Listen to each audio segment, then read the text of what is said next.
નમસ્કાર અર્થાત ન્યૂઝમાં આપ સૌ દર્શક મિત્રોનું હાર્દિક સ્વાગત છે। હવે જોઈએ આજના સમાચાર। જામનગરના રામેશ્વર નગર વિસ્તારમાં આવેલ ગુજરાત પ્રદૂષણ નિયંત્રણ બોર્ડની ઓફિસમાં એકાએક આગ ફાટી નીકળી હતી, જેને ફાયર બ્રિગેડ દ્વારા કાબૂમાં લેવામાં આવી હતી।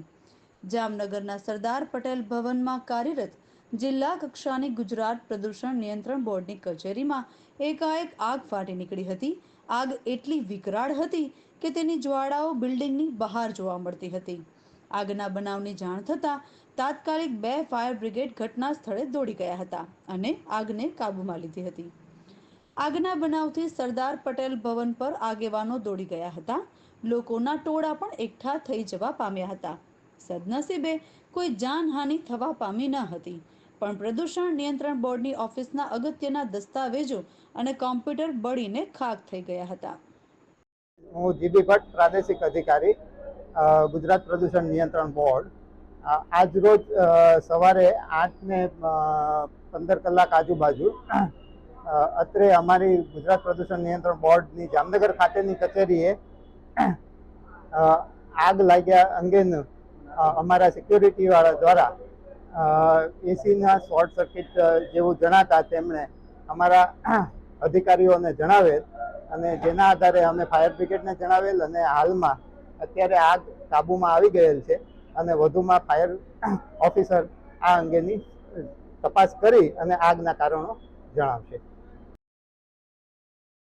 લોકસભામાં હિન્દુત્વ મુદ્દે રાહુલ ગાંધીએ કરેલા વિરોધના સામે સમગ્ર દેશમાં અને રાજ્યમાં વિરોધ વંટોળ ચાલી રહ્યો છે, ત્યારે જામનગરમાં પણ બજરંગ દળ દ્વારા રાહુલ ગાંધી વિરુદ્ધ સૂત્રોચ્ચારો કરવામાં આવ્યા હતા। જામનગરના લાલ બંગલા સર્કલમાં બજરંગ દળના યુવાનોએ લોકસભામાં વિરોધ પક્ષના નેતા રાહુલ ગાંધીએ હિન્દુત્વ મુદ્દે કરેલી ટિપ્પણીઓના વિરોધમાં સૂત્રોચ્ચાર અને દેખાવો કર્યા હતા, જેમાં બજરંગ દળના યુવાનો જોડાયા હતા। જય શ્રી રામ। હું ભૈરવ ચાંદ્રા, જામનગર બજરંગ દળ સહસંયોજક।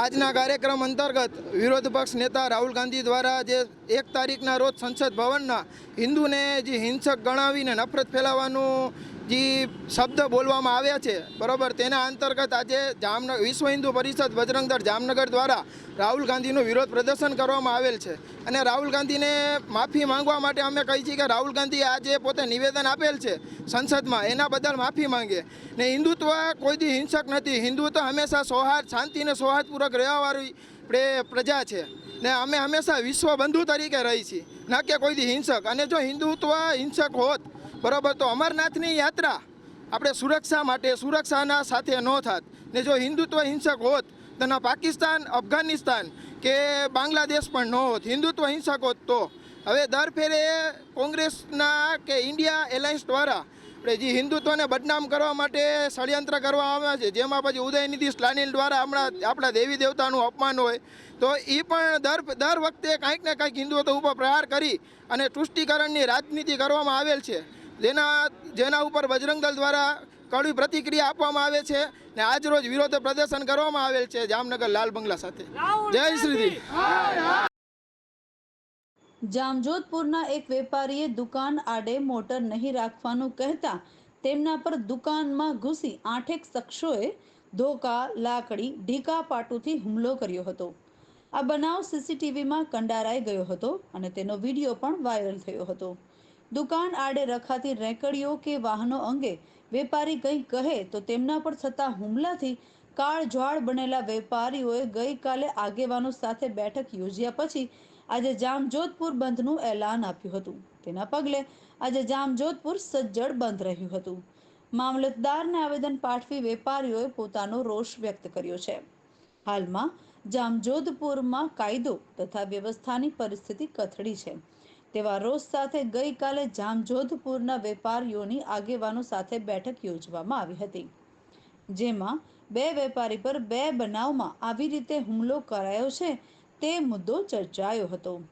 તેના અંતે આજે જામજોધપુર શહેર બંધ રાખવાનું એલાન કરવામાં આવ્યું હતું અને મામલતદારને આવેદન પાઠવવા નક્કી કરવામાં આવ્યું હતું।